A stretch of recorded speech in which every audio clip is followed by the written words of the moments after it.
دو بول محبت کے۔ ہم اہل زاویہ کی طرف سے آپ سب کی خدمت میں سلام پہنچے۔ یہ زندگی بھی ایک عجیب و غریب شے ہے۔ اس کے مختلف سوالوں کا جواب ہاں میں نکلتا ہے۔ یہ بات ہمیں بابوں کے پاس بیٹھ کر معلوم ہوئی۔ اگر زندگی حساب کا کوئی سوال ہوتی تو پھر ظاہر ہے کہ بڑی آسانی کے ساتھ سمجھ میں آ جاتی۔ یہ جو مرید ہوتے ہیں، ان میں سے جو اچھی اور باسوا اور نوجوان مرید ہوتے ہیں وہ بڑے طاقتور ہوتے ہیں، اور وہ اپنے مرشد، گرو یا اپنے پیر سے بڑے سخت قسم کے سوال پوچھتے ہیں۔ ایک روز ہم ڈیرے پہ بیٹھے تھے تو ایک مرید نے پوچھا کہ بابا جی، بات یہ ہے کہ انسان اپنی کوشش اور محنت سے تو کہیں نہیں پہنچتا، اس کے اوپر ایک خاص قسم کا کرم ہوتا ہے اور اسے کوئی چیز عطا کر دی جاتی ہے اور پھر وہ اس اعلیٰ مقام پر فائز ہو جاتا ہے۔ اس پر بابا جی نے کہا، شاباش، تم بالکل ٹھیک کہہ رہے ہو۔ وہ شخص یہ بات سن کر بہت ہی خوش ہوا۔ ایک دوسرا مرید یہ ساری باتیں سن رہا تھا۔ وہ ذرا تگڑا آدمی تھا۔ اس نے کہا، یہ غلط بات ہے۔ انسان کو جو کچھ بھی ملتا ہے وہ اپنی جدوجہد سے ملتا ہے۔ اسے کچھ پانے کے لیے ایفرٹ کرنی پڑتی ہے، اسے حکم کو ماننا پڑتا ہے، آرڈر کے مطابق کام کرنا پڑتا ہے۔ اس نے کہا کہ پیغمبروں کو بھی ایک مخصوص پیٹرن پہ چلنا پڑا اور کوشش کرنی پڑی، پھر جا کر ایک مقام ملا۔ ایسے ہی مقام نہیں ملا کرتے۔ بابا جی نے اسے بھی کہا، شاباش، تم بھی ٹھیک کہہ رہے ہو۔ وہاں پر ایک تیسرا مرید جو لنگر کے برتن صاف کر رہا تھا، اسے یہ سن کر بہت عجیب سا لگا اور وہ کہنے لگا کہ بابا جی، آپ نے حد کر دی۔ یہ کس طرح ہو سکتا ہے کہ دونوں کی بات ہی ٹھیک ہو؟ کسی ایک کی بات تو غلط ہونی چاہیے۔ یہ سن کر بابا جی نے کہا، شاباش، تو بھی ٹھیک ہے۔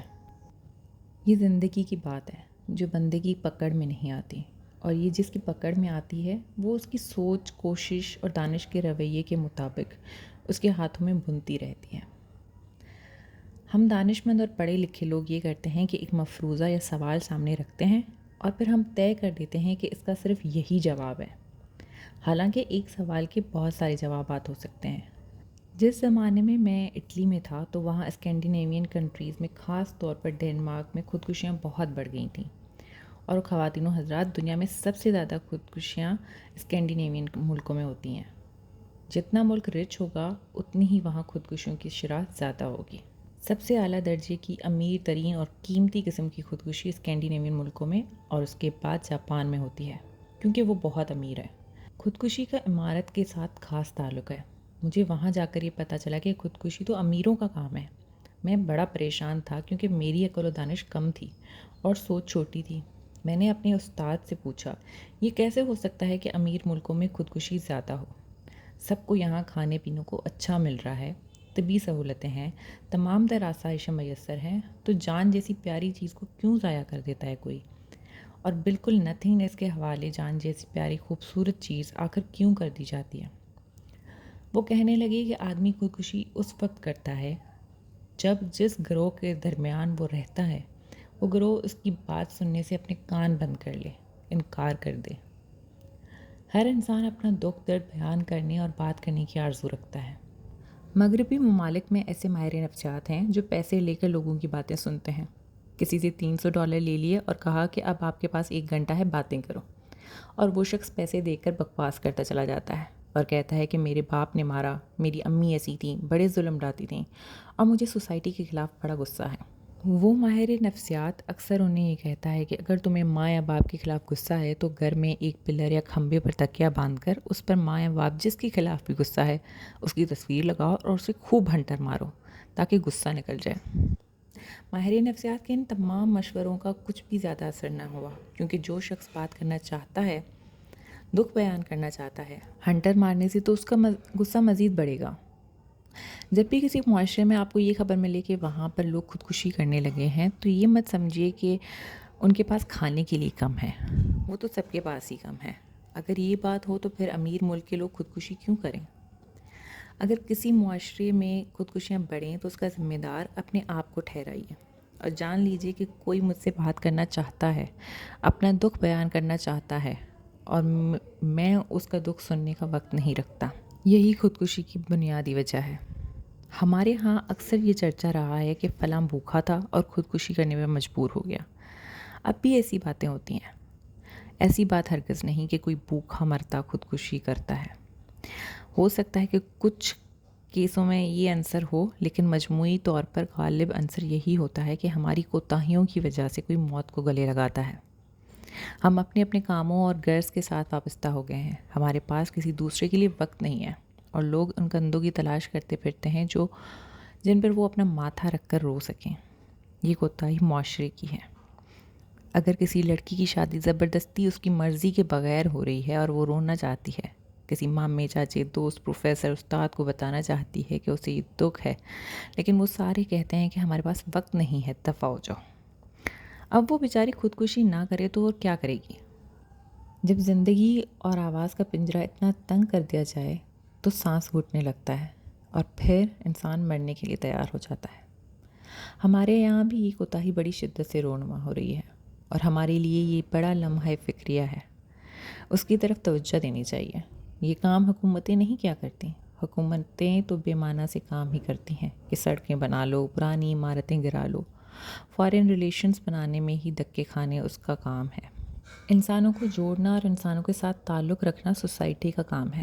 وہ سیمینار میں بھی لوگوں کا دکھ سنتے ہیں اور پیسے لے کر گھنٹوں کے حساب سے لوگوں کی بات اور درد سنتے ہیں. وہ معاشرے جن کی بڑی تعریفیں ہوتی ہیں، انہوں نے خود کو آپس میں جوڑا ہوا ہے. یہ بابے کچھ نہیں کرتے. یہ کوئی معجزے یا کشف کے ماہر نہیں ہوتے. یہ چھو کر ٹھیک کرنے کا کمال بھی نہیں رکھتے. یہ ایسے ہی بیٹھے ہوئے ہوتے ہیں. اپنے طرز کے سائیکو تھراپسٹ ہوتے ہیں. وہاں لوگ اپنے دکھ لے کر جاتے ہیں. میں گزشتہ دنوں میں ایک بابے کے پاس گیا ہوا تھا. یہ میں نے ایک اور بابا تلاش کیا ہے جو چوہنگ کے پاس رہتا ہے. وہاں ایک شخص نے کہا کہ اس نے 40,000 کی کمیٹی ڈالی تھی، لیکن کوئی سارے پیسے لے کر بھاگ گیا. بابا جی نے سب سے کہا، دعا کرو محمد شریف کی خدا مدد کرے اور اس ظالم کا کوئی بندوبست کرے. وہیں پر ایک شخص بولا کہ کمیٹی کس کے پاس ڈالی تھی؟ اس نے کہا فلاں بندے کے پاس ڈالی تھی. اس شخص نے کہا وہ اس شخص سے بات کرے گا اور 3 دن کے اندر تجھے پیسے واپس نہ دلوائے تو پھر کہنا. دیکھیے اس طرح ایک رخ پیدا ہو گیا. ایک بندے نے دکھ کا بیان کیا، دوسرے نے دکھ کی مداوے کی بات کی. اس میں بابے نے کچھ نہیں کیا. وہیں پر ایک شخص نے کہا، بابا جی آپ سے علیحدگی میں بات کرنا چاہتا ہوں. بابا جی نے کہا، بھئی علیحدگی میں کیوں بات کرتے ہو، یہیں کرو. اس نے کہا، جی میں عزت دار آدمی ہوں، میں نے بہت خفیہ طریقے سے ہی بات کرنی ہے. بابا جی نے کہا، سارے ہی عزت دار ہیں اور عزتیں سب کی سانجی ہیں، تم گھبراؤ مت بلکہ بات کرو. اس نے کہا، جی میں ایک جگہ کام کرتا تھا، وہاں کے کارخانے دار نے مجھے نوکری سے نکال دیا ہے. وہ بڑا ظالم تھا. وہ بیچارہ وہاں سے 8-10 ہزار روپے لیتا تھا. اس نے کہا کہ اب مالی حالت بہت خراب ہو گئی ہے اور میں نے جو قرضہ لیا ہوا ہے اس کا ماہانہ انٹرسٹ یا بیاج جو ہے وہ 2200 کے قریب ہے. وہ ادا کرنا مشکل ہو گیا ہے، جس کے باعث میں چاہتا ہوں کہ مر جاؤں. آپ براہ کرم اس کے لیے دعا کریں. وہاں پر بیٹھے 40-50 لوگوں پر تکلیف دہ ہیبت طاری ہو گئی. وہاں ایک میجر صاحب بیٹھے تھے. انہوں نے اس شخص کو اپنا کارڈ دیا اور کہا، تم پرسوں آ جانا اور تم پرسوں سے اپنے آپ کو ملازم سمجھو. میرے یونٹ میں ایک ملازم کی ضرورت ہے. تمہیں وہاں زیادہ تو نہیں 5,500 ملا کریں گے. یہ سن کر اس شخص کا چہرہ خوشی سے کھل اٹھا. انسان کا انسان سے دکھ بیان کرنے کا یہی فائدہ ہوتا ہے. میری ان باتوں پر کچھ لوگ اعتراض بھی کرتے ہیں. ان کا ہو سکتا ہے یہ اعتراض درست بھی ہو، اور وہ کہتے ہیں کہ میں اس جدید دور میں کیسے بابوں کی باتیں لے کر بیٹھ جاتا. لاہور میں نیو کیمپس کے پاس ایک سندھی بابا تھے. ان کا حضرت سخی سائیں غازی نام تھا. میں کبھی کبھی ان کے پاس جاتا تھا. بڑی دیر کی بات ہے، تب نہر کی پل نہیں تھا. وہاں ایک شہتیر رکھا ہوا تھا جو پل کا کام کرتا تھا. اس پر بڑا بیلنس کر کے گزرنا پڑتا تھا. ایک بار میرے ساتھ میری بیوی بانو قدسیہ بھی گئیں اور اس پل سے گرتے گرتے بچی. اس کے بعد میں نے اسے منع کر دیا کہ آپ کنارے پہ کھڑی رہا کریں، ہم مل کر آ جایا کریں گے. حضرت سخی سائیں کا ایک اچھا ڈیرا تھا. بڑا خوبصورت اور صاف ستھرا ڈیرا تھا. وہاں ہر وقت پتہ نہیں کیوں ایک کوئل بولتی رہتی تھی. وہاں ایک دن ایک بندہ آیا، اس کے ساتھ اس کی بیٹی تھی. اس نے آ کر کہا، جی میں نے پانی پینا ہے. بابا جی نے کہا، لو جی اینو چائے پیاؤ، خدائی مہمان آیا ہے. اسے چائے پلائیں. یہ خدا کا مہمان ہے کیونکہ ہم نے تو بلایا نہیں، اسے خدا نے ہمارے پاس بھیجا ہے. اسے چائے پلائی گئی، اس کے ساتھ بسکٹ کھلائے گئے. سندھی سائیں اسے پوچھنے لگے، کہاں جا رہے ہو؟ اس نے کہا، جی لاہور جا رہا ہوں.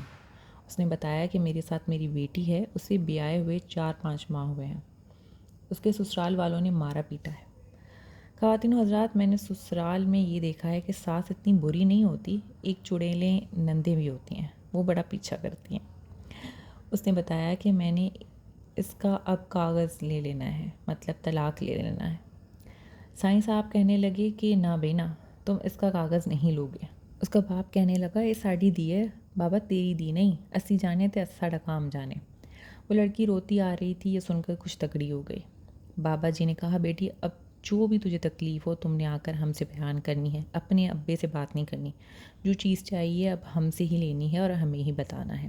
اس کے بعد بابا جی نے وہاں بیٹھے ایک گاؤں کے ذمہ دار سے کہا تم گھوڑے پر کاٹھی ڈالو اور اس گاؤں کے ذمہ دار سے جا کر کہو یہ ہماری بیٹی ہے جسے تم نے نکال دیا ہے، اس کے ذمہ دار تم ہو۔ وہ کوئی 5-6 میل دور تھا۔ میں اب سوچ رہا تھا یہ ذمہ دار گاؤں کا سردار ہوتا ہے، یہ کیسے جا رہا ہے؟ میں نے اس سے پوچھا آپ کیوں جا رہے ہیں؟ وہ کہنے لگا جی امر ہو گیا ہے۔ اب وہ لڑکی وہاں بیٹھی تھی۔ جب شام کو اس کے باپ نے کہا چلو بیٹی چلیں تو اس نے کہا نہیں ابو میں نہیں جانا، مجھے واپس میرے سسرال چھوڑ آئیں۔ اس کے باپ نے کہا تو کمال پہ کر دی ہے، تینوں مار کٹن گے۔ لیکن اس لڑکی نے کہا نہیں مجھے چھوڑ آئیں۔ بابا جی نے بڑے خوش ہو کے کہا کہ کسی کی جرت نہیں کہ ہماری بیٹی کو ہاتھ لگائے، ہم خود چھوڑ کر آئیں گے۔ خواتین و حضرات کوئی معجزہ نہیں ہوا، بابا جی نے کچھ نہیں کیا، بس ایک بندے نے ایک بندے کی بات سنی اور مسئلہ حل ہو گیا۔ بچوں میں جعلی لوگوں کی بات نہیں کر رہا۔ آرمی کا ایک اصلی میجر ہوتا ہے اور ایک نقلی، وردی پہن کر دکانوں سے پیسے لے جاتا ہے، وہ اصلی میجر یا تھانے دار نہیں ہوتا بلکہ نقلی ہوتا ہے۔ میں اصل لوگوں کی بات کر رہا ہوں۔ یہ وہ وقت ہے جو انتہائی خوفناک اور خطرناک ہے، جس میں ہمیں حکومت کو ایک طرف کر کے خود آگے بڑھ کر ان لوگوں کے لیے جیسا کیسا گندا مندہ کندہ تیار کرنا ہے جس پر وہ سر رکھ کر رو سکیں، اور کچھ نہیں دینا، ایک پیسہ بھی نہیں دینا۔ یہ گروہ انسانی ہمارا کچھ لگتا ہے اور ہمیں انہیں وقت دینا ہے، ورنہ صورتحال گمبھیر اور خطرناک ہوتی جائے گی۔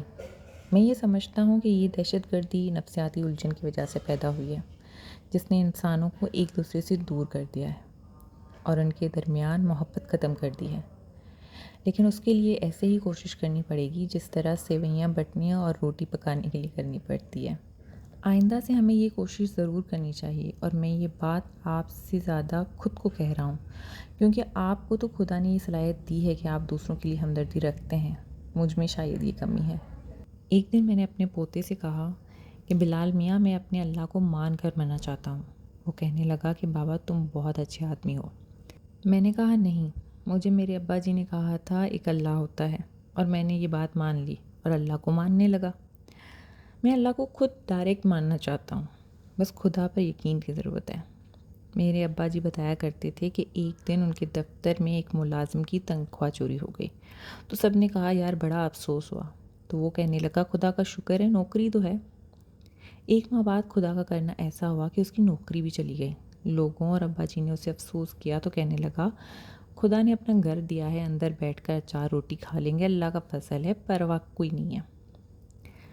یہ خدا کی طاقت تھی۔ مقدمے بازی اور کچھ عرصے کے بعد اس کا گھر بھی فروخت ہو گیا۔ وہ پھر کہنے لگا فکر نہیں، میرے ساتھ میری بیوی ہے، یہ 42 سال کا ساتھ ہے۔ بیوی فوت ہوئی تو اس نے کہا کوئی بات نہیں، میں تو زندہ سلامت ہوں، تندرست ہوں۔ وہ شوگر کا مریض تھا، اس کی ایک ٹانگ کٹ گئی۔ میرے والد نے کہا بہت برا ہوا۔ اس نے کہا ڈاکٹر صاحب ایک ٹانگ تو ہے، بیماری بڑھنے کی وجہ سے دوسری ٹانگ بھی کٹ گئی۔ میرے والد بتاتے ہیں کہ جب وہ فوت ہوا تو اپنی بہو سے کہا بیٹا کمال کا بستر ہے جس پر میں فوت ہو رہا ہوں۔ ایسی طاقت اور قناعت پسندی کی ضرورت ہے۔ ایسی طاقت اس وجہ سے حاصل ہوتی ہے کہ وہ دوسروں کے لیے اپنا کندھا، بازو یا صرف اپنا کان کھلا رکھتے ہیں اور لوگوں کو سہارا پرووائڈ کرتے ہیں۔ میں آپ سے مل کر بہت خوش ہوں۔ اللہ آپ کو آسانیاں عطا فرمائے اور آسانیاں تقسیم کرنے کا شرف عطا فرمائے۔ اللہ حافظ۔